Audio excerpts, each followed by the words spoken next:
Greetings, this is Michael King. I am coming at you with a new video pivoting a little bit on the subject of Medici.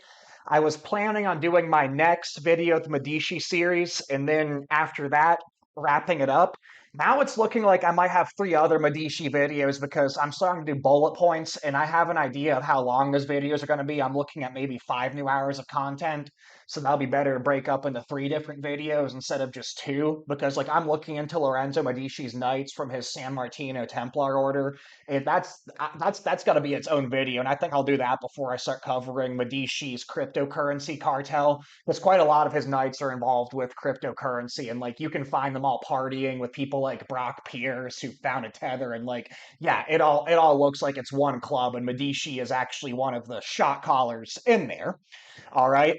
But where I left off, where I left off was on Rothschild being set up by Medici and Hesse and becoming knights for dynastic orders under houses like Bourbon and Habsburg. So a reason why that's relevant to what I want to cover now is because I was planning on having two Jewish pro-Jewish question guys come on and have a debate with Danny and I because I want to be two versus two, so it would be fair. One of them was named Nathan Glover. So Nathan Glover came at me. He when I was posting with Timothy Hogan. So I covered Timothy Hogan a little bit in some of my videos where like you have this guy claiming to be a Templar Grand Master who has written books discussing like how the Knights Templar are really like Gnostics and Hermeticists. And actually, I think he's pretty spot on a lot of this. Now there are Freemasons and other claimed Templar orders that say Hogan's a charlatan and illegitimate and trying to start a cult. It's like both those things can be true at the same time because it's like I kind of see all of it as rings then rings cults.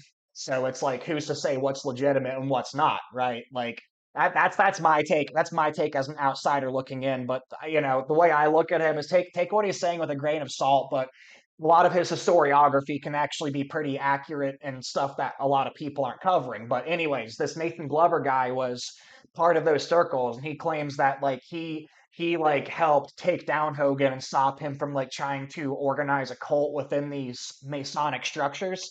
I wanted to ask him about that and have more details, but he started coming at me like, "Hey, look, I want to share some information I have with you."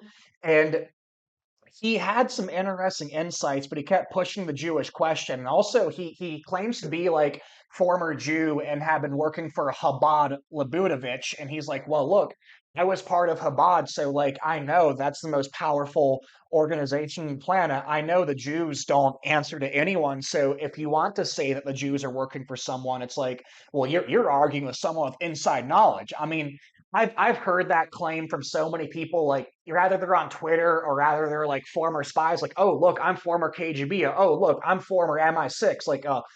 William Coleman, running Committee of 300. Look, I have all the secrets, but it's like you can find plenty of misinfo and like a lot of those sources also.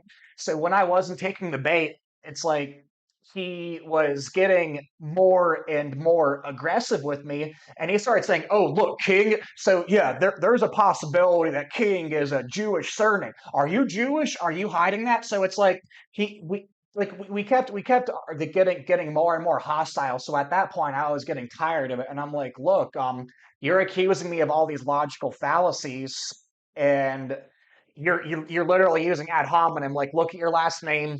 Jewish, even though it's not like the screenshot he was trying to say that it literally says, well, King is dominantly a British last. Well, that's where my dad got it from, by the way. But it can be a Jewish one too. So it's like he this goes to show the kind of fallacies that go into the Jewish question. Like it's a feedback system that causes cognitive dissonance and hypocrisy in people the more they try and double down on it when data actually conflicts with it. All right. So what I wanted to address with this guy is since I'm not going to have him on to debate, it's like he brought up that Nathan Rothschild supposedly took over England in London finance after the Battle of Waterloo. And I have London tagged as the core of this Roman Empire power structure that I talk about. All right. London London did not fall to Rothschild. If anything, Rothschild was working for Lord Mayor's Court of Inns, and later on, what would become the Rhodes Milner Round Table. They weren't actually running it; they're high level management within it. And this whole dynamic about like, oh, did Rothschild really take over the crown? Did they really take over London? This ties into the time period that I left off with my last video, and it gives me an opportunity to address how things work while also going over Jewish question kind of myth making. So that's my introduction, and yeah, I want to go ahead and show you guys the exchange and give some commentary, but also give a brief history lesson on how the crown works. So this will be killing two birds with one stone. Maybe you could even say three, since like I'm kind of tying up a loose end with the fact that like, hey, I'm blocked. I can't have this debate. And yeah, it's kind of funny because I was blocked. I was blocked once I called him out for hypocrisy and using like all the fallacies he was accusing me of, right? When he was like, "Oh, you must be Jewish. That's why you have the conclusions." And yeah, I answered him by showing him like the ancestry test that my mom got me, which shows that like I'm almost. It's funny. I have an Italian phenotype, and I call myself Italian because that's technically correct, my mom's side. But it's like I'm only like 12-15% Italian in that test, and mostly Northern European, especially English. But it's weird because like my phenotype is almost entirely Italian.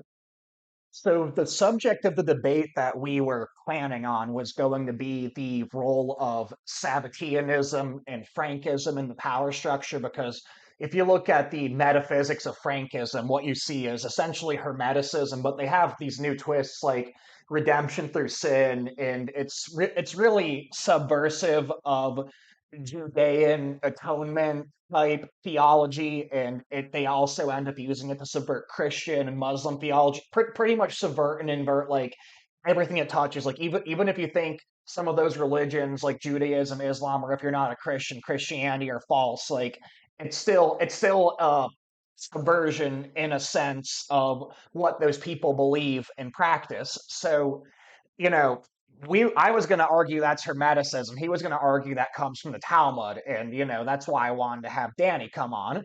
But since I don't say Rothschild runs the world, well, Rothschild running the world, that's if you want to push the Jewish question and claim that like the Jews run everything, and what's wrong with the world? Well, there's a Jewish cabal, and it's this Talmudic conspiracy.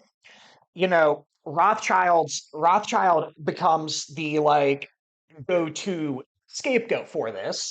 So I'd say what you're looking at is you're looking at a kind of package deal. And I noticed that when it comes to these narratives, Rothschild comes in prominently as like, well, who is the most powerful guy? Who are the people running this thing? Who heads this Jewish conspiracy? Well, it's Rothschild. And I say Rothschild isn't at the top.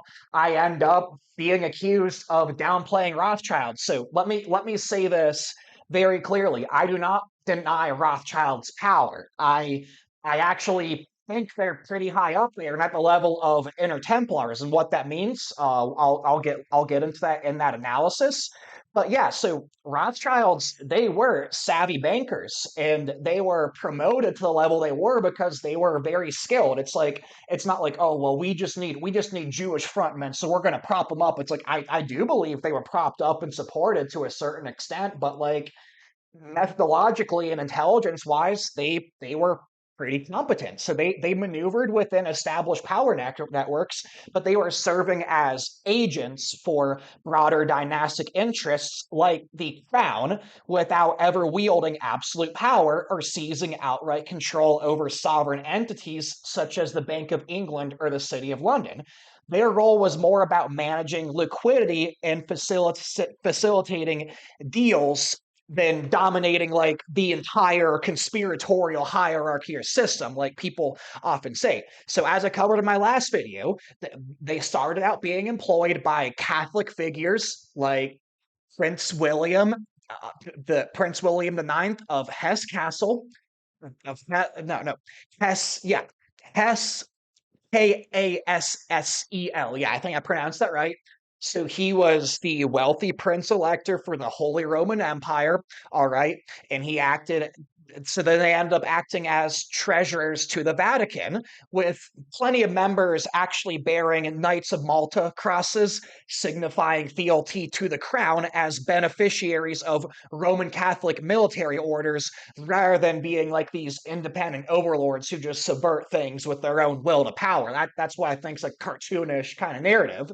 So this ends up tying into myths portraying them as shot callers of this Jewish cabal that all of a sudden took power for the first time in history during the 1800s or some BS like that. It's all bullcrap.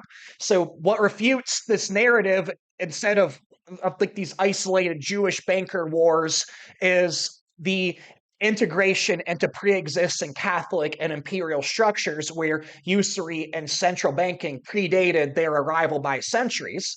So let's get into the impossibility of them taking over London, as Nathan was proposing to deflect from the crown and the Vatican-led nature of the global empire. All right, because I'd argue those are the two primary apparatuses: the crown, city of London, and Vatican, both like kind of really small 1 square mile cities that have really unique legal immunity for concealing assets, things like that. That's where you're going to find the people running the world.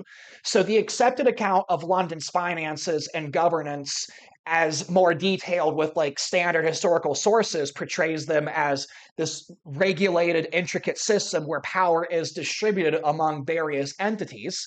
So they call it public ownership and accountable to democratic institutions, but I kind of see public ownership as a bit of a misnomer. I don't really think it exists. I think it's there to pacify the plebs. So this perspective neglects deeper layers of control that aren't fully accountable to the broader public. All right. London's financial system is commonly known as the city. Like, remember, 1 square mile. It's not straightforwardly owned by any single family or group.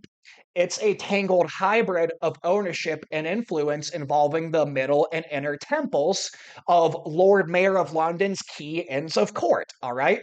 And also the livery companies and elected officials like the Lord Mayor himself, as well as regulatory bodies. So this is all interwoven in ways that make true accountability elusive. So this setup raises skepticism about how public its ownership really is, as decisions can flow through rather obscure channels that favor entrenched elites over transparent democratic processes, with historical ties to Vatican linked orders and imperial financing showing the like how there would be interests for hidden alignments. All right. So, for example, the core of the system is the City of London Corporation, which acts as the local government for the historic financial district. So, it's not this typical private corporation driven by profit motives and shareholder votes. It's more like a municipal authority, which has origins in medieval guilds and charters, and it handles duties like business promotion, infrastructure upkeep, market regulation, and it maintains its own police force to safeguard the area's operations. So the city of London has its own separate police force, even, all right? So this ended up evolving from early Anglo-Saxon assemblies, which solidified through royal grants, starting with the Norman incursions under William the Conqueror and his dynasty. And it was refined amid crises like the 1381 Peasants' Revolt and later on the 1666 Great Fire. With all those upheavals, it preserved a blend of autonomy and alignment with national power through the persistence of Templar-derived legal privileges, which, that invites questions about external influences like those from Rome. So ownership here is really hard to disentangle. So while it's framed as public and funded by local rates like property taxes on businesses and residents, as well as corporate contributions like investment returns and endowments, the real sway often lies in this hybrid influences of the inns of the court. So this would be the middle and inner temples, which administer legal training for Roman derived law. And then you have the livery companies that elect the Lord Mayor and wield the economic clout. All right. And officials chosen through a system mixing ancient freeman votes and modern business input. So you got a mix of modernity and a mix of rather old ancient mixed Celtic, Druidic, and Roman practices. It's pretty interesting actually. So it creates a web where public oversight exists on paper, but it's insulated from the people, like we the people's accountability, as seen with how the corporation's decisions on global finance sometimes prioritize the city's globalist interests over national ones. And an example of this actually is how, you know, on a national level, like if you're just looking at national hierarchies and stop there, it's like, well, Britain's against Russia, like Britain's with on the side of Ukraine, and Russia's invading Ukraine. Yet the city of London insurance was keeping all these oil carriers for Russia afloat. All right, that like, hey, is are they on the board? Are they on the same page as Britain's national government? Well, it's like I'd say it's rings and rings. Like there are lower level people in Britain's government. They're like, oh my gosh, Russia's our enemy. But then there's other ones who, well, I'd say they want the Belt Road and they're invested in the Belt Road, and like BlackRock, Vanguard, China's Belt Road, China's finance, Russia's finance. Like they're all laundering money together. Is what the inner rings are doing. So the wider United Kingdom financial landscape, including major banks and the London Stock Exchange, insurers, and bond trading, this functions under the oversight from entities like the Financial Conduct Authorities, the FCA, for market integrity, and also the Prudential Regulation Authority, which is the PRA, for stability. So both of these are government linked, but they operate with significant independence tied to the city of London also. So historical private actors like the Rothschilds, or current ones which actually rival the Rothschilds, like the like Barclays, and also you have the HSBC, they exert influence through market heft and like their connections and relationships, like mutual investments and things like that, but they don't outright own or set agenda policy. All right. So ostensibly, that's Parliament and the Treasury's domain. I'd say that's actually Chatham House and the Privy Council, but it's through a hybrid structure which invites questions about how much public input truly penetrates, especially when considering how central banks like the Bank of England were financed and planned by non-Rothschild groups such as the Pilgrim Society and the Milner Group, with no Rothschild ever serving as the governor for the Bank of England, and you only had a brief directorship in the 1830s. All right, so this ties back to my exchange with Nathan. So Nathan has this notion that the Rothschilds run the city of London, the financial district, and this massively exaggerates their role unduly. So they were key figures in the 19th century bond markets and government financing, but they competed with houses like the Barings, and the system's hybrid structure, which blends temple legal privileges, livery economic charters, and elected governance. This ensures that no one family would claim the keys to the kingdom, so to say. Like, and I will say there isn't one single family running everything. This is why I disagree with, like, oh, Massimo is a dominant clan in black nobility, and they're really running everything. Oh, Pepe Orsini, the Grey Pope, he's like this executive shot caller. Like, if there is an executive shot caller, they're probably going to be deep underground. We're not going to hear about them. Maybe they're always in the go. It's like I'm skeptical that's how it works. I think it works more like there's people overseeing certain operations and they have a certain degree of leverage. So it's like whoever the most powerful person in the world kind of depends on like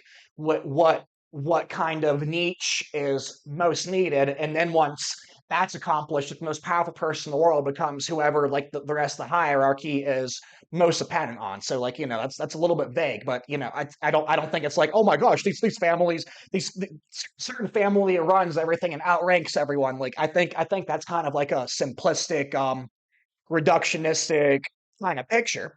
So yeah, like there's no one that claims keys to the kingdom without embedding into the existing nexus. So they have savvy operations which were channeled through Catholic affiliated networks rather than overriding them. Rather, they didn't take over the Vatican. They didn't take over the city of London. All right. So a very key element to understand is in this hybrid as I cover in my tweets, which I'm going to put on the screen because I have a new editor now. So he actually wants to help me put this stuff in. So I showed him screenshots I wanted to put in. So thank you, Paul. I appreciate it. So yeah, I'm going to be putting tweets and screenshots about the Temple Church, also known as the Crown Temple, which I believe serves as the foundational nexus from which the crown's power springs forth, and it's still built upon. So it was constructed under King Henry II in the 12th century by the Knights Templar, all right? So this was tied to the Crusades. It was at the time of the Crusades and has Vatican protection. So the church was concentrated in 1185 by Heraclius. So he was the patriarch of Jerusalem, linking it symbolically to the Holy Land, and also like the early Zionist undertones found in Templar ideology. It just got a more Jewish question kind of facelift, where you have this category of racial Jews, and you have this like foundation or fundamentalist hardcore ethno-religious system created from that. Like that's not originally what Zionism was about, but that's a subject for another time. So as highlighted by Toby here, Toby Truth or Justice. So I am actually indebted to him. I keep telling people I'm not actually an expert. I'm still in my 20s. I can make mistakes. Toby, like, because a lot of this stuff, like when we're looking at things, it's a lot of it's dependent on meta-analysis, because there's a lot of details a lot of people don't know. So it's like it's useful to step back and look at the big picture and test framing devices, and that's something that like Toby's criticized me before and pushed back, but like I listen to him, and I find out that a lot of the time he has some insights worth listening to. So if you haven't followed him, go ahead. He's actually a great follow. So the Temple Church created the ends of the court, including the middle and inner temples, which I brought up earlier, which run Roman law in the sovereign city of London. And Roman law became English common law, by the way. That was a little bit of some updates, but yeah, like I'd say it's still fundamentally the same kind of system, just different book coverings for it. All right. And I actually do prefer English common law to like canon law and things like that. But yeah, then it's through the livery companies and their lord mayor. So it was never abolished during the upheavals like Cromwell's Commonwealth or the Stuart restorations with figures like King Charles I and II and King James II. All right. So but Toby describes them as Medici-lent Catholic Freemasons, which I actually end up agreeing with. All right. So this church is the Templars headquarters in London, because like you still have the Templars operating out of London. Like they had several headquarters. They moved to like the United Military Order of Christ in Portugal, then the Order of Montesa in Valencia. And I'd actually argue, I'm gonna be covering this with Jordan, but I actually think Valencia was like originally serving the purpose of the Crown Temple. It's like if you look who was leading and setting maritime law for the West, it was actually coming from Valencia. And then that role moved over to England, especially after like 1588 when England sunk Spain's fleet. But you actually see some Vatican finance going on, and you also see some people in Portugal like helping England build ships to counter Spain. All right, it's kind of similar dynamic that we have of Rome versus Carthage, but yeah, I digress. I digress a little bit. So yeah, that's Templar headquarters in England. Just remember, there were some other Templar headquarters, but the English one ended up taking precedent. I'd say that's like where the nexus of power globally lies right now. So that demonstrates how the cities, London's called the city, legal and financial privileges stem from medieval Crusader roots, with the first kings of Jerusalem being crowned by the same archbishop who consecrated the Crown Temple, as I said earlier. So, in my view, this makes the Crown Temple the enduring core where dynastic legal and financial structures converge, far predating the Rothschilds and integrating them as much later participants rather than the conquerors. So, to counter this Jewish question BS conspiracy theories on them, note their non Jewish affiliations with the Knights of Malta and various dynastic orders, which positioned them as Vatican treasurers within Holy Roman Empire dynamics. All right. So now the crown in this more accepted narrative. So Nathan, who I'm arguing with, wields the crown broadly, suggesting it's like this puppet monarchy under external sway. But the conventional legal view offers more depth. Like this is just the mainstream account of it, though I qualify it as potentially masking deeper dynastic uh, continuities. So the crown transcends the British monarchy. It's a core legal abstraction which symbolizes the British state itself, including government branches, courts, and institutions providing a seamless authority across reigns. And yet, I'd argue the crown can be seen as more than the UK state.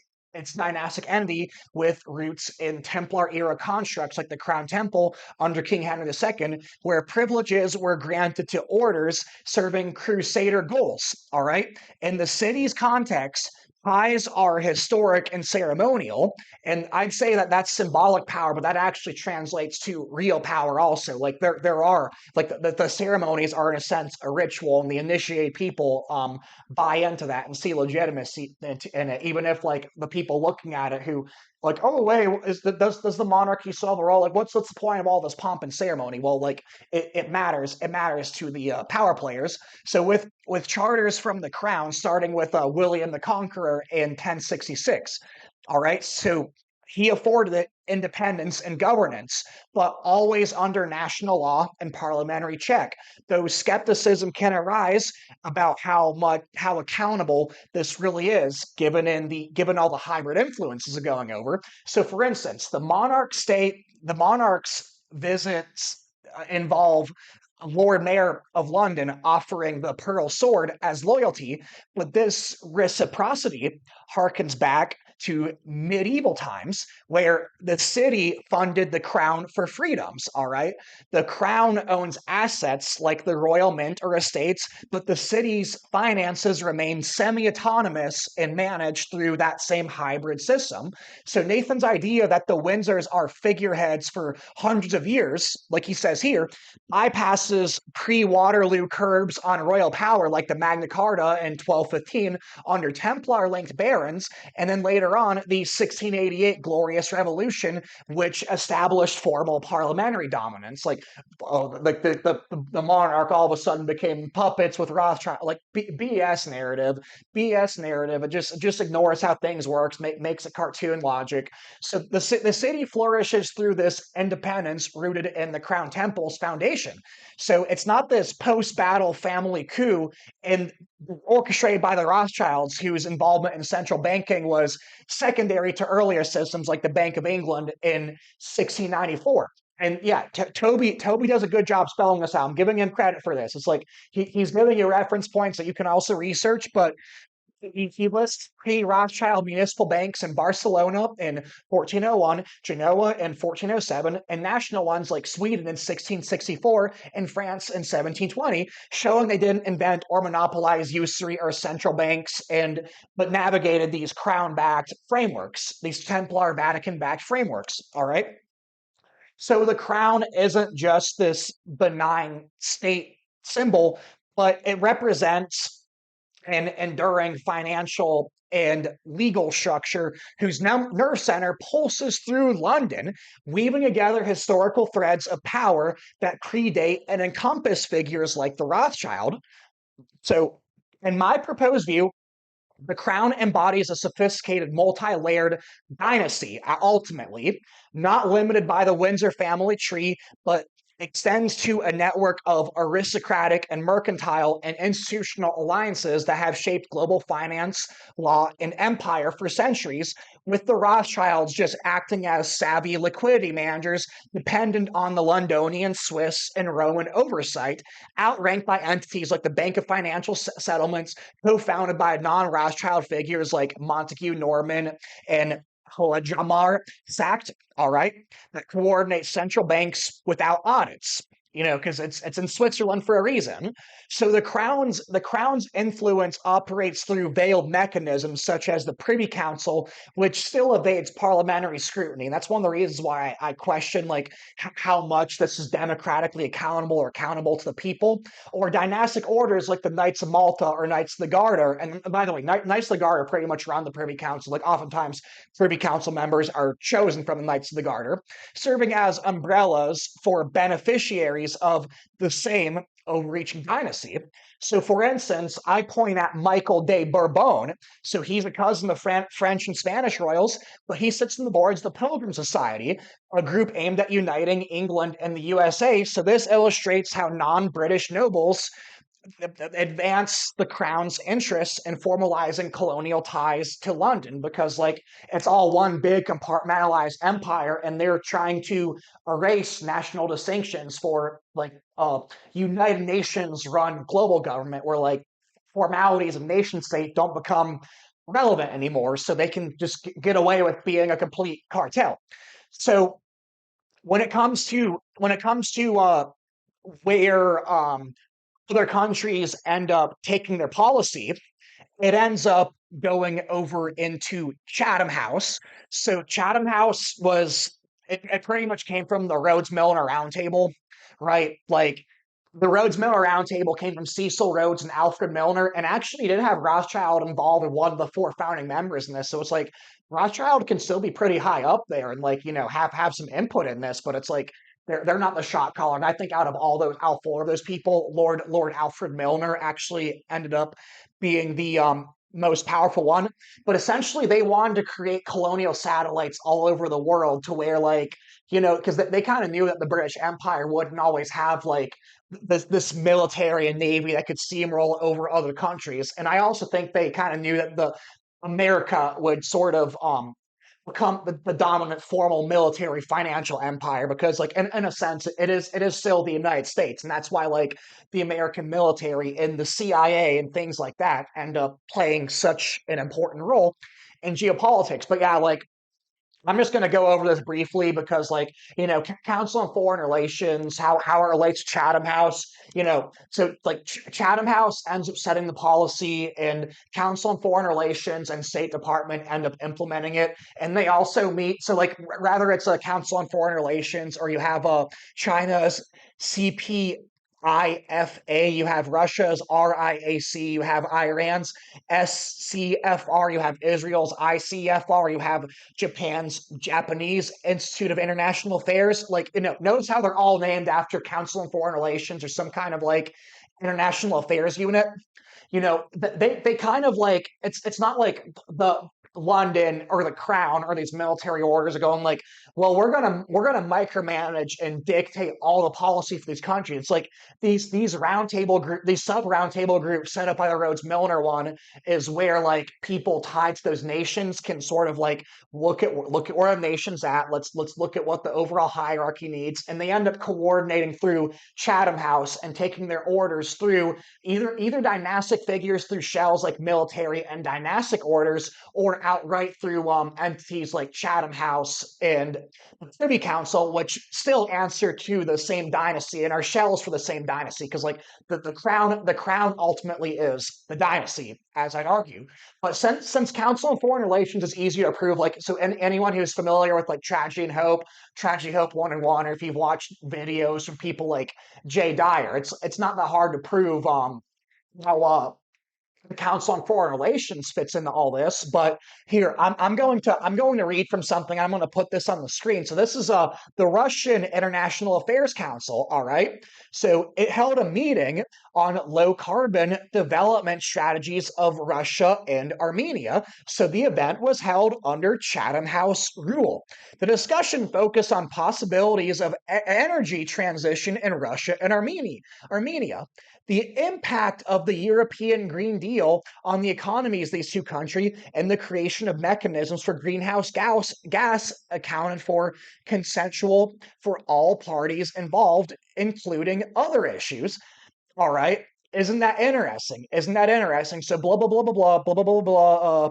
Igor something something. He's the director. So He's the representative for relations with international organizations to achieve sustainable development goals. All right. There you have it. Remember, the UN is going to be the front for the formal government. It was set up by the Rhodes Milner Roundtable splinters. And also you have that whole Habsburg European Union apparatus, Alger Hiss. And what's funny is like Alger Hiss is a communist, and he ended up founding the United Nations with a bunch of other communists. Then like a decade or two later, you have a Nazi heading the UN also, which kind of shows that like these are all just different shells for the same thing, right?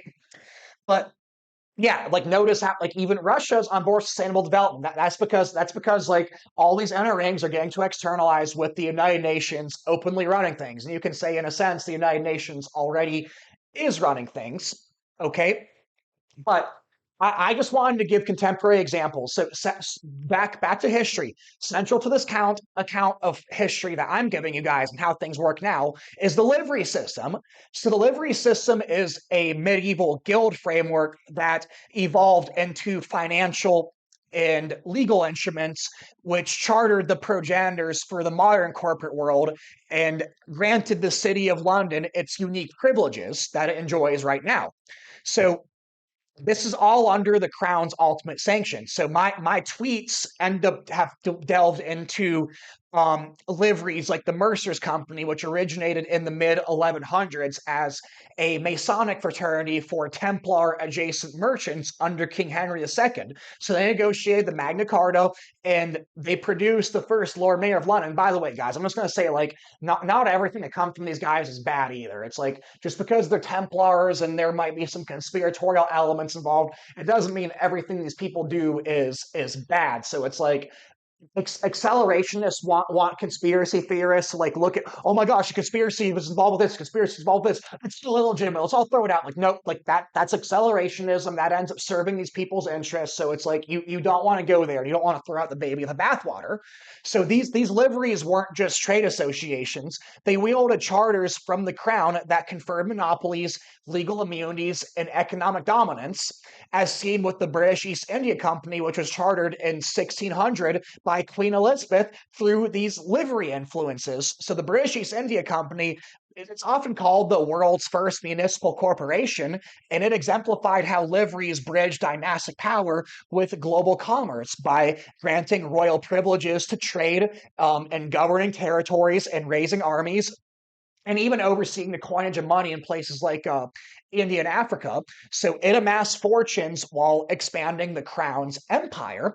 So its structure mirrored the city's own sovereign-like status within London in a 1 square mile enclave with extraterritorial perks exempt from certain national laws and taxes, allowing concealed assets to flow under the guise of charity registration. So like if you look at Mercer's livery right now, it's listed as a charity. Now, you know, BlackRock and Vanguard. I'm probably do a video dedicated to deliveries, and I can't prove this right now, but it does look to me like BlackRock and Vanguard are the progeny of the British East India Company, which was owned informally by Mercer's Livery. And you can find overlap with like board members because it does look to me like the livery fraternities with the Inner Templars are the ones working out the big plan, and then they disseminate it through layers of esotericism, which I talked about in other contexts. But yeah, that's where it looks like you'll actually find the shot callers. But I actually think my hypothesis is that Mercer's livery is still over BlackRock and Vanguard. I can't prove that right now, but I found anecdotes that would suggest it. So back over to Rothschild though. Back over to Rothschild. The Rothschilds' post Waterloo influence, while significant in financing governments and the bullion trades, it didn't constitute a takeover because of the crown's dynastic apparatus anchored in London's liveries and charters within the crown temple as its springboard, which started under Henry II, predating in their eyes by centuries and integrates such families as servants, as I keep saying. And it's worth repeating this because like once you understand how this works, you're not going to fall for this kind of BS. So My exploration of the Crown Temple as the seat of the Inns of the Court, where middle and inner temples, they end up promoting colonial ventures like the Virginia Company, and this underscores how legal privileges flowed from the Crown to charter corporations and not vice versa. Not vice versa. So Toby, this is a thread where like Nathan got really aggressive with both of us also. So Toby emphasized how Maxwell had unwavering service to the crown, even amid Massad's ties. And because remember, he was with Tavistock. He served the British military, and that's very easy to connect the crown because like even mainstream normies will recognize like the UK government symbolically as the crown. So that you know when you look into all these spies that have all these British connections, rather it's like supposed KGB defectors with the Hellfire Club or Mossad guys like Maxwell, who I'd say are more MI6 and Mossad actually, it proves the dynasty's nerve center is in London to orchestrate global ops without ever ceding core or control to families like the Rothschilds or court Jews. And, you know, they remember they have Vatican linked knights, placing them within this Catholic civil chivalric beneficiary fold rather than above it. So thus Rothschild operates within this structure, perhaps enhancing it through banking networks, but never supplanted a system where liveries like Mercer's or the Vatican Bank, aka the IOR, can conceal wealth, and charter empires like the British East India Company, and upheld the crown's legal sovereignty, so that ensures that no one family could own or take over what is already a collective dynastic edifice. So their savvy maneuvers were always subordinate to the overreaching crown and its Roman aligned overseers. Because I'd argue that the crown is the dynasty. It's just arm that it exercises formal authority to, rather be legislative, executive, or legal.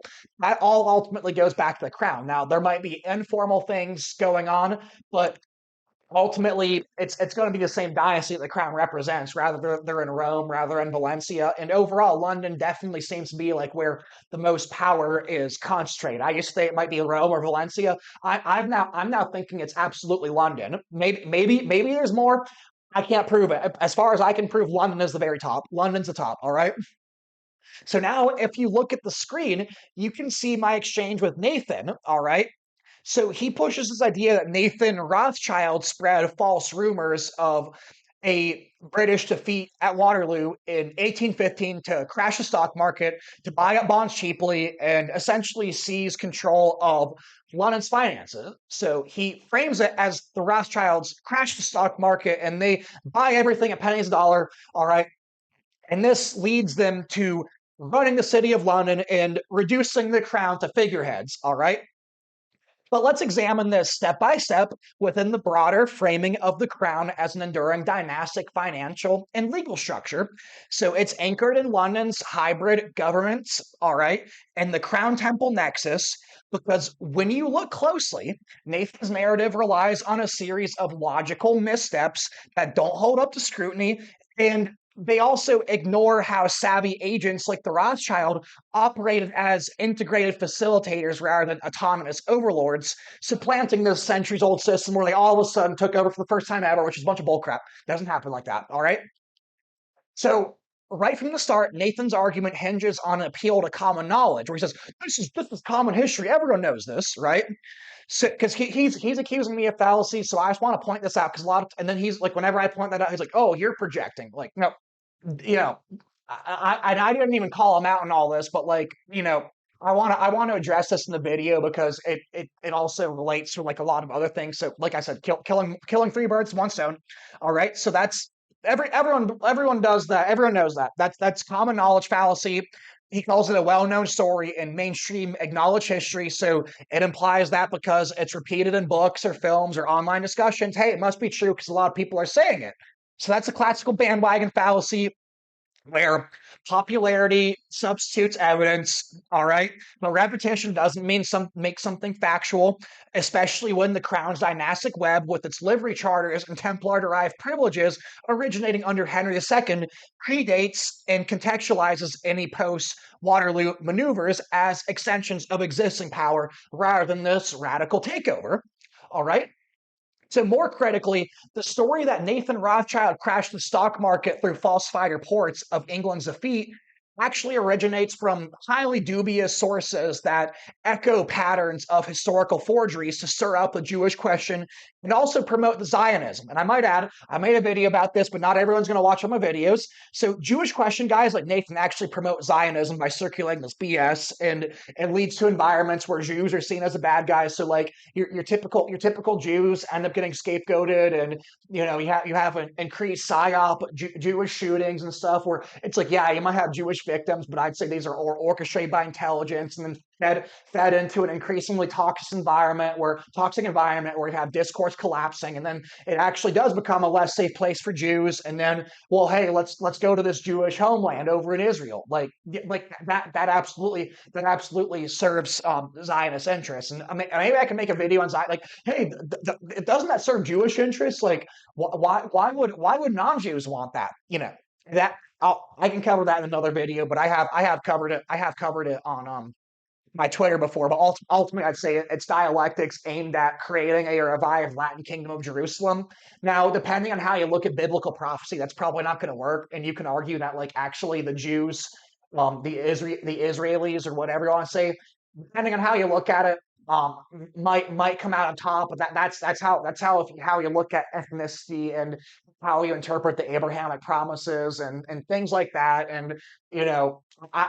I'm a little ambivalent. I look at Israel in the New Testament context as the church, believers in Jesus Christ, but it's like I don't, yeah, I don't think I'm going to make like an eschatological content like that that debates these things. I just wanted to point out that there are various views on this. So yeah, the Jew, like, but yeah, like, the reason why I'd say though that just to summarize it, why these dynastic figures end up promoting Zionism is because, like, they're trying to control the rollout of prophecy and also engineer prophecy in a way where they can essentially get ahead of God's agenda. And it essentially goes back to the Psalm 2 conspiracy of all the kings conspiring against the Most High. That's my biblical Christian perspective on what's going on. They want to be able to control enough variables to control prophecy, so they can say, well, look, our plan is the inevitable one, right? But it's not going to work. So the tale of Rothschild agents flooding London with defeat rumors to manipulate bond prices actually goes to an 1846 French pamphlet by George Dorienval. I'm not sure I'm pronouncing it right.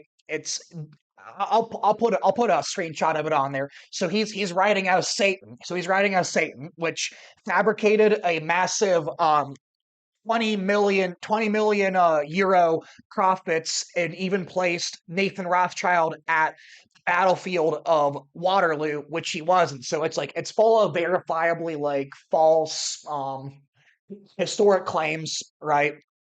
So his pamphlet was BS history, which selectively reported on some facts while making up a lot of bullcrap to have to frame Jewish financiers as the scheming manipulators who took over the old system for the first time ever. Like, oh my God, the good Catholic Christian nobles, they knew the Jews were up to no good, and they kept them confined to the ghettos.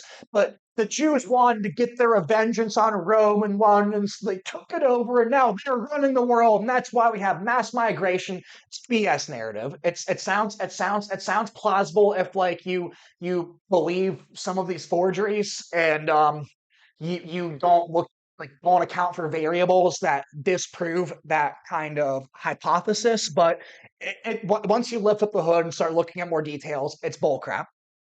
All right. So that diverts tension from the Crown Temple's role as the nexus of legal and financial control, which they still are. The Rothschilds never took over the Crown Temple. All right. So this is strikingly similar to other notorious forgeries like the Protocols of the Elders of Zion. So, on paper, it's a 1903 Russian hoax that alleged this Jewish plot for world domination through finance and media control, which has these invented secret meetings and exaggerated power grabs. I will say that that does have some true conspiracies in there, but it like pins at the wrong people and stuff, right? So just as the protocols were debunked as plagiarized fictions, but spread wildly to fuel hatred for the Jewish question and Zionism, the Waterloo myth amplified in the 19th century with novels and later Nazi propaganda films like Die Rothschilds, like it's Die I-E. That's a German word though. It's you don't say it the same way as die in English. But that was in 1940, which depicted the family as war profiteers and engineering agents for chaos. And it's like, I think there's an element of truth to that. It's like Rothschild ends up profiting on and financing both sides of every war since they were set up to do so. But that's because they're managing liquidity for the crown that wants to oversee a giant war machine, and Rothschild is among one of the dominant purse strings there. So that actually makes sense. All right. So Nathan references Rothschilds as having agents themselves everywhere, like Rothschilds agents from the Vatican to U.S. Congress, and their role is the head of this Jewish power bloc.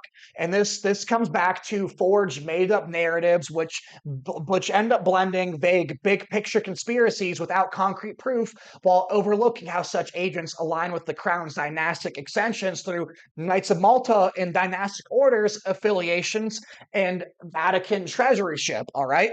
Especially the French branch. And the Swiss branch, by the way, is still on paper working for the Hesse Holy Roman Empire family. And Switzerland is like a giant banking haven and money laundering haven with legal protections afforded by the Crown Temple's legal structure. All right. So it's still like a lot of people think Switzerland's running things. Switzerland's a very important arm for control and power, but it's not running things. All right. So this whole logic here is a variation of the slippery slope fallacy, where one alleged event, like early news at Waterloo, slides into all these unproven claims about global dominance. But like, well, there's one data point over here where it looks like that can support that. So hey, let's plug it into this narrative, even though the foundations are BS. Let's just run with it. So that's much like how the protocols turned, you know, like how you have some conspiracies going on, you have a lot of Jews becoming big in finance right there. So oh well, therefore therefore that's Jewish cabal, and it obscures the crown as a true nerve center in the city of London's hybrid structures. So, to cross reference the protocol's own story that ties into networks of disinformation that parallel the origins of this Rothschild myth, so this often intertwines with Jesuitical, Masonic, and British intelligence elements that Nathan's claims um, channel and end up repeating. So, as detailed in historical accounts, the protocols stemmed from 1773 Illuminati's World Revolutionary Congress manifesto, which that was actually chaired by one of the core Rothschilds. Also, that was chaired by Mayor Amschel Rothschild. So it'll say Amschel Bauer. It'll say Amschel Bauer in the meme summary I'm posting that I got from Dippy Dappy Duck, which I fact checked most of this. Now this meme I'm posting, it's gonna say some incorrect things. Like the Order of Garter was miraculously created. Like this the same year the Templars were suppressed. Actually, it's more like 30 years later. So it's like there are some boo boos in there. There are some boo boos in there, but overall, it's an accurate big picture. And I'll repeat the ones that I think are accurate. So yeah, Amschel Bauer, he actually chaired the World Revolutionary Congress that Adam Weishaupt and founding Illuminati members were in attendance of. But actually, like him and Weishaupt were working for Charles Lorraine and later on Maximilian Habsburg, who were covertly like Jesuits. They were quite involved with the Jesuit order, but they were also the Grand Masters for the German Teutonic Knights. And they also, both like the Jesuit order and German Teutonic Knights, absorbed Templar networks, which had rebranded and gone to other groups for centuries. Okay, so like it's all interconnected. It's all interconnected. All right. So Yeah, then it was rewritten in 1784 by the Right of Memphis Mizraim, which is associated with the British Board of Deputies, which created a criminal organization called the Order of Zion, which exists to promote Zionism and also promote the Jewish question, which is linked to the Jesuit Order, Knights of the Garter, and Knights of Malta. As I said, all Templar splinters. All right, so this involves figures like Adam Weishaupt, as I said, Justine Glinka, and Joseph Schwartz. All right. So it's a setup that blends Masonic, Jesuit, and British intelligence, um, all working together to create this Jewish window dressing for broader agendas, much like how the Crown's dynastic operations use similar masks to deflect scrutiny from the Crown Temple and Vatican-based money laundries and privileges they have from international legal immunity. So this forge that became the Protocols of Zion was intercepted and translated and published in Russia by Sergei Nilis in 1701, not 17, 1901 and 1905. And then it was promoted by Theodor Herzl, the founder of political Zionism, and also the Nazis, which they're like saying, oh, look, the Masonic lodges and the Illuminati were infiltrated with Sabbatean Frankists. And as I said, like they have a metaphysical methodology which absolutely absorbed them, but like it's framed like, well, you had these crypto Jews come in there and take it over with this. So it's like it's mixing contexts. Like one thing that's true, like yes, these groups are Frankist in a lot of ways, but no, like it's not like crypto Ashkenazi Talmudists like running all this also. And yeah, it's like, oh yeah, Sabbatean Frankists came in there to advance Zionist, Talmudic, and Jewish. Like, never mind. I'm going to be doing a video on Jacob Frank, but never mind that like Jacob Frank's opponents were Talmudic rabbis, and he was like, like the Catholic Church actually hosted a trial between him and rabbis where he argued that the Talmud actually teaches blood libel, which it does. The idea that like Jewish law requires Christian blood. And it's like I'm not even like really trying to defend the Talmud. It's like there's just so much BS out there. It's like I talked to Danny to be able to understand it, but like, yeah, there's so much misinformation on it out there, so much bull crap. So yeah, and then so yeah, you have the Sabbatean Frankist BS, and then yeah, so this rhetoric ends up echoing the pamphlet's role in French circles to vilify the Rothschilds, who are set up as the Jewish window dressing. And by the way, it's interesting that Rothschild were in the same power circles where the Protocols of Zion end up coming up from. So it's like, you know, they have all these Catholic connections. They kiss the Pope's ring, but oh yeah, we're the Jews, and they'll come out and say things like, yeah, we're running the world. It's like, you know, it looks to me more like they're actually agents, and someone actually running the world wouldn't come out there and be so open about it like that. But that's just my opinion. All right. So this 1864 pamphlet on Rothschild fits that pattern. So it emerges from French circles, linked to Illuminati splinters amid post-revolutionary and post-Napoleonic tensions, and it propagated this similar Jewish window dressing type tropes. So it's likely amplified by the same Jesuit, Freemason, British networks that forged the protocols to deflect from their own dynastic control. So beyond the origins, Nathan commits the post hoc ergo after hoc fallacy by assuming that because the Rothschilds profited after Waterloo, they must have caused the market crash through deception by lying about this, ignoring how their savvy plays actually fit within the Crown's pre-existing financial ecosystem rooted in medieval charters and medieval institutions. So the evidence, once you actually look in the evidence, it shows no such causation. British consul prices, which is government bonds, didn't plummet. They opened at around 59.9% of that value on June 21st, 1815, amid early victory rumors. All right. So they held steady within minor fluctuations and rose to 62 to 63% by month's end as official news confirmed the win. So this gradual climb reflected broader relief from Napoleonic War uncertainties. So there wasn't this engineered dip followed by a rebound, aligning with the city's hybrid resilience under crown oversight rather than this a single family coup. Like because it didn't even like plummet where they bought it up on pennies to the dollar, like he says.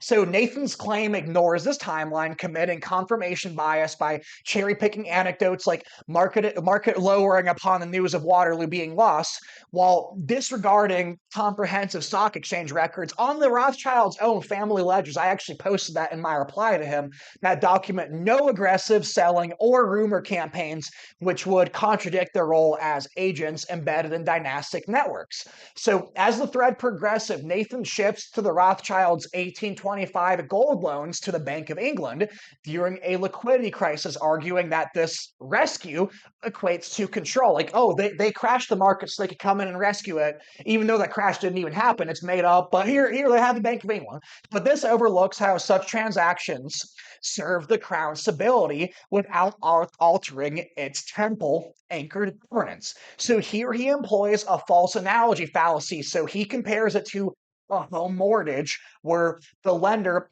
holds a line and can be foreclosed. So in reality, the 1825 transaction was an unsecured short-term loan for 1 million in bullion, repaid with interest and commissions. So no collateral, like a house deed, was involved, and the default wouldn't transfer ownership to the bank, preserving the crown's sovereign charter. So it's like an analogy that doesn't work, but he's like, oh look, I gave this analogy, I proved it. You see this polemic all the time with these kind of guys. It's like they make it sound like they're making this profound point that proves like some kind of control, but really what it is they don't understand economics. They don't understand economics whatsoever. So like another reason why that loan analogy doesn't work is governments handle sovereign debt differently. All right. They renegotiate terms or restructure without ceding institutions, as seen in modern examples like Greece's bailouts or Argentina's defaults, much like how the crown's dynastic apparatus maintains control through such mechanisms. So, this analogy breaks down because it equates personal secured debt, which is enforceable by courts on specific assets, with public unsecured borrowing. So, that's backed by taxation, diplomacy, and not forfeitable property. So, this fails to account for the city's hybrid privileges, which is why I started with it in this video. So, like, yeah, this if you see claims like this, like this background knowledge is very important to understand. And like it took me about like 2 years of studying this for this to really sink in like this because I started looking into this finance stuff around January or February of 2024, and I made my first video on the Red Symphony. Remember, I was making a video about bankers, and I was saying I think the Rothschilds the chief of the Illuminati because I knew that Mayor Amschel Rothschild was actually at the chair of the World Revolutionary Movement, which was started in 1773, right after the Jesuit order was suppressed, with Adam Weishaupt also in attendance. But like, yeah, like what's Rothschild doing there? Well, that doesn't mean he's a shot caller. He was pretty high up in there. But yeah, it's like yeah, that like I ran with a lot of these narratives back in that video, but like as I've looked more into these details, I've come to much different conclusions. So it's like all this bull crap that these Jewish question guys throw out about Rothschild and stuff. I used to swallow all that stuff. I used to be steeped into a lot of that conspiracy literature and forgeries. And it's like when it comes to that Red Symphony thing I was reading from, it's like I've seen accounts for how they got it from Rakovsky's trials, and it's like I've been able to verify most of its claims, like cross reference it with like things like Anthony Sutton's Wall Street and the Bolshevik Revolution and Wall Street and the rise of Hitler. It's like there's a lot of official academic sources backing that up, but it's like there's still some people who think that like the Rakovsky interrogation is a forgery too. So it's like I can't even prove that wrong also. But yeah, like for those of you new to this, I actually think that video was pretty good and overall right about how central banking works and how the dialectic methodology works. But like I still repeated some of that framing stuff that I'm refuting right now. Like I refute this because I used to buy all this until I started looking into economics and how things work, but I still have a lot of the same conclusions too. So Nathan's extension to de facto ownership is also a non sequitur. If you yeah, like look at the screen. So it doesn't logically follow that providing financial aid means dictating policy, all right? Especially since the bank's governors were state appointed and its charter remained parliamentary, all right? So that's rooted in the crown's legal abstraction from the temple era also. So like, yeah, he's saying like, yeah, like they got it, because look at this analogy with the loan. So now they control it now. So he further broadens to the Royal Mint refinery lease in 1852, claiming it solidified control over gold markets and thus London's finances. All right, but this is an overgeneralization fallacy also. So it extrapolates a single business contract, and that's because Rothschild got it for refining the bullion, which is separate from coin minting also. So into dominion over the entire city, which ignores how deliveries and Crown Temple chartered such roles under the Crown sanction also. So the lease was governed, granted, and revocable. So it was profitable, yes, but sold off in 1967 without any transfer of sovereign power whatsoever, consistent with the Rothschilds' position as savvy agents rather than displacers of the dynastic core. Tying this, so this ties into this vague agents in the Vatican, where they have Vatican agents and all this stuff, or loans. Oh, they had loans to Holy See, which means they took it over. It's also a red herring fallacy, distracting from the core Waterloo claim, because he's going like, oh look, yeah, they took it over by introducing unrelated elements that suggest a wider conspiracy, but without evidence linking them causally to British control, while actually highlighting their integration into Vatican crown alignments. Because like, look, when you talk to a lot of these people, it's kind of like playing a game of whack-a-mole. It's like right once you hit one thing, five more things pop out. It's like, oh well, I'm trying to take you over here. Nope, I'm going to take you over here. Like, yeah, they end up going all over the place, because it's like I brought up like, hey, look, these guys were beneficiaries for these Vatican linked orders. But he's like, oh look, no, they actually loaned it. Like loaning, giving money, providing liquidity, that actually means control. And I ended up disproving that in my last video too.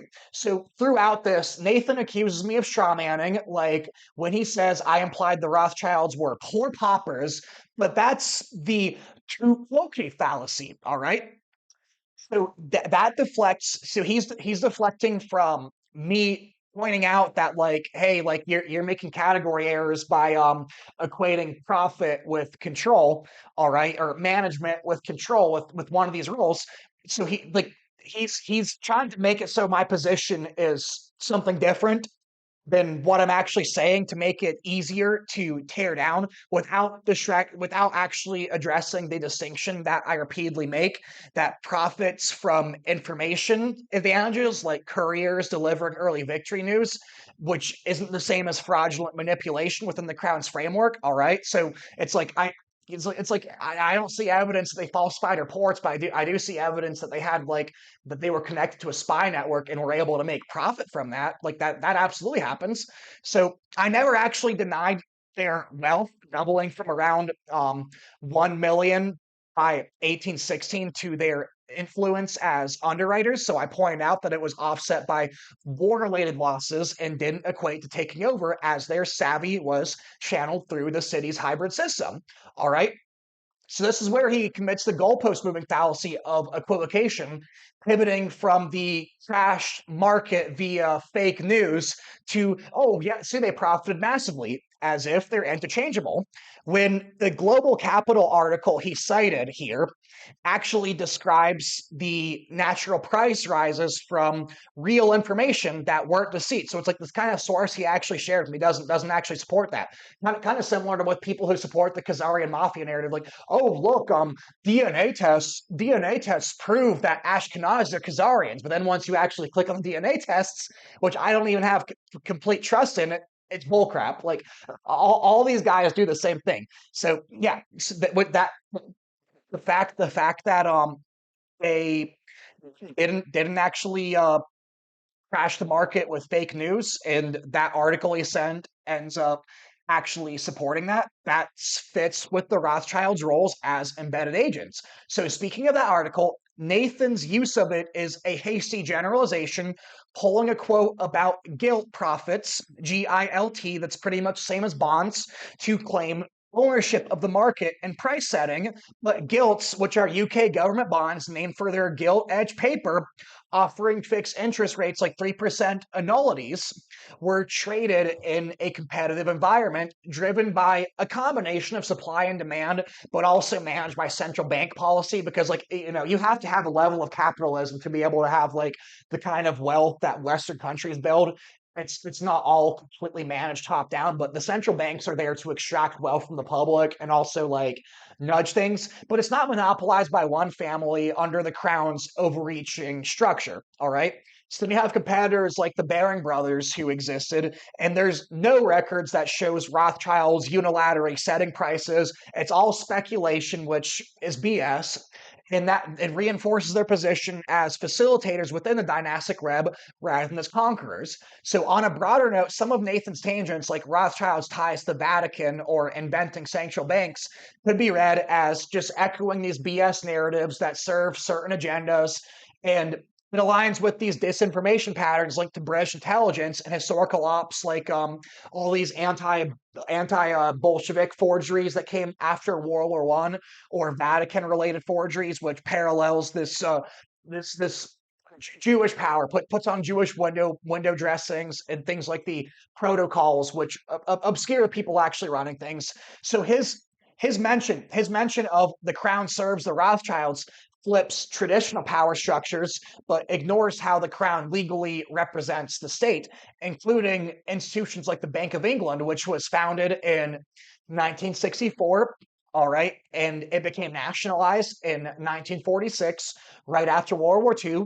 So my framing, which I think is accurate, reveals it to be a deeper dynastic entity predating such agents. So Nathan's overall structure, and this applies to the Jewish question people, which peddle such rumors and BS conspiracies, is relies on a bunch of circular reasoning fallacies. So they assume Rothschild controls via invention and influence. So invention, influence, profit with some nudging. Oh, that equals control, without independent verification. So it loops back to no empirical support. It misunderstands source material, no deeds, no charters, no eyewitness accounts of rumors, just echoes of suspect forgeries that distract from the crown and Vatican as the true nexus of the global empire.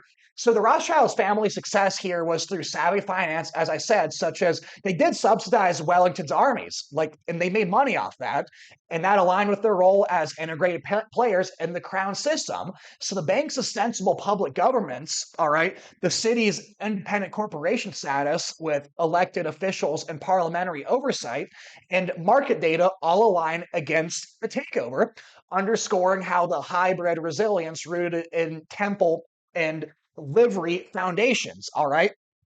In the end, dissecting these claims reveal a pattern of fallacies that prioritize narrative over nuance. Like, they want to be able to account for history in a way that can be fitted into a meme and reduced to it's the Jews. It's headed by Rothschild.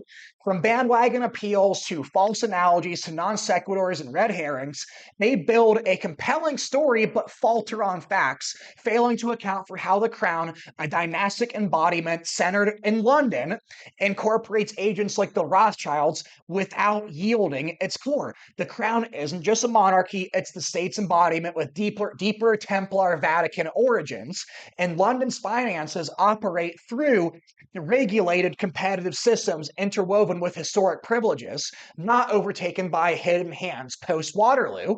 Waterloo was a boost for the Rothschilds, but their success came from networks and timing within existing frameworks, not myths born from prejudice that echo forged disinformation networks. So if you check sources like the Rothschild PDFs, console price laws, and logs, and the Bank of England's history, the picture clarifies there's no crash, no crew, just as history just history as it unfolded under the crown's enduring structure. So I point this out to clarify the role of the crown, and also that these Jewish question myths might seem rigorous, but they are groundless and built of people uncritically repeating forgeries and sloppy scholarship. And it gets really annoying because like these people think, oh my gosh, I figured it all out. And like if you disagree with me, you must be an agent. Like they're unwilling to take a step back and look at things objectively. And that's why I wanted to cover this. It's like I was looking forward to debating this guy because it's like I had a lot of ways I could come at him and kind of because what I like doing is I like having people on where like I'll try and be cordial with them, but like I'll be polite, but I'll kind of throw out tests at them.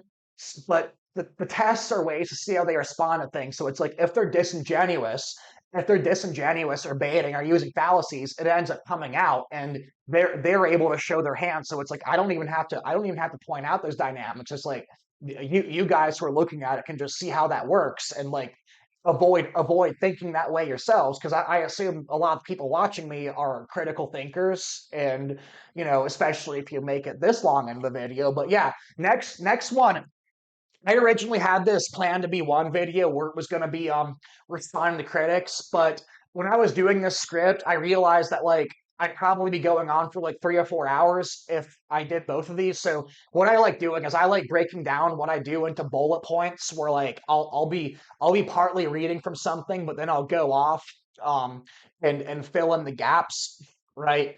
Like it's yeah, like I said, kind of bullet points, like, and that kind of prompts me to go on and elaborate things. So like if my bullet points end up being like 2 to 3 pages like this one was, and it's like I can kind of tell that's going to be about an hour long video. And then when I had like that combined with the what I was planning on covering right now, it ended up being like 6 to 7 pages. So it's like, that's going to be way too long. But next one, I'm going to be more covering the role of dynastic orders and if the Knights of Malta are the ones calling the shots and giving orders, or if they're more beneficiaries for the crown and the dynasty, and it's the crown and the dynasty actually giving the orders. Because I think even with people who I interact with favorably, there's some misframing going on, and I want to correct that because getting the stuff right actually matters. So if you made it this far, thank you for listening. Have a good one. Goodbye.